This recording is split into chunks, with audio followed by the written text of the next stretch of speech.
সুপ্রভাত। আজ 7 জুলাই 2025, সোমবার। ঘড়ির কাঁটা ঠিক 5:30 ছুঁয়েছে। পূব আকাশে সূর্যমামা এখনও ভালোভাবে চোখ মিলে তাকায়নি, যদিও পেহেলগামের ঘুম ভোর 4টেতেই ভেঙে গিয়েছে। রাস্তায় একের পর এক গাড়ির কোলাহলের শব্দ। আমরাও বেরিয়ে পড়লাম চন্দনবাড়ির উদ্দেশ্যে। দূরত্ব 17 কিলোমিটার। আর এই চন্দনবাড়ি থেকেই শুরু হয় বহু আকাঙ্ক্ষিত অমরনাথ যাত্রা। একের পর এক পাহাড়ি বাঁক বেয়ে বেতাব ভ্যালিকে ডান দিকে রেখে গাড়ি ওপর দিকে এগিয়ে চলেছে। গাড়ি অবশ্য আগে থেকেই বুক করা ছিল। গাড়ির রেট জনপ্রতি 200 টাকা।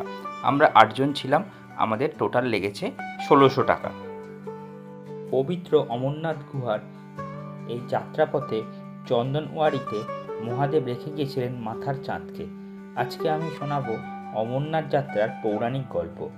কেবলমাত্র মাতা পার্বতীর অমরত্বের জন্য মহাদেব শিব মাতা পার্বতীকে নিয়ে যাচ্ছিলেন অমরনাথের পবিত্র গুহায় অমর কথা শোনাবার জন্য। এই অমর কথা যে শুনবে সেই অমর হয়ে যাবে।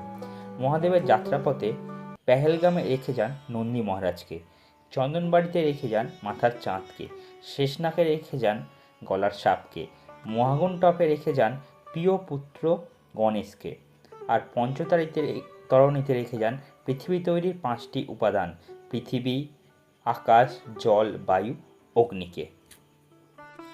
মাতা পার্বতীকে অমর কথা শোনানোর সময় মাতা পার্বতী ঘুমিয়ে পড়েন। দুটি সাদা পায়রা সে সময় সৃষ্টি রহস্যের অমর কাহিনী শুনে ফেলে। মহাদেব সেই পায়রা দুটিকে লক্ষ্য করেন এবং পায়রা দুটিকে মারতে উদ্যত হন। তখন পায়রা দুটি মহাদেবের কাছে প্রাণ ভিক্ষা করে এবং বলে যে অমরত্বের কাহিনী শোনার পর তাদের মৃত্যু হলে এই অমর কথার প্রাসঙ্গিকতা মিথ্যে হয়ে যাবে।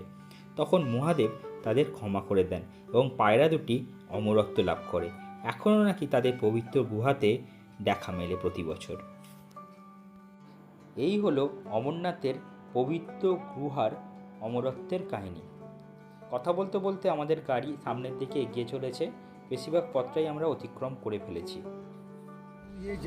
আজকে আমাদের গন্তব্য চন্দনবাড়ি থেকে 16 কিলোমিটার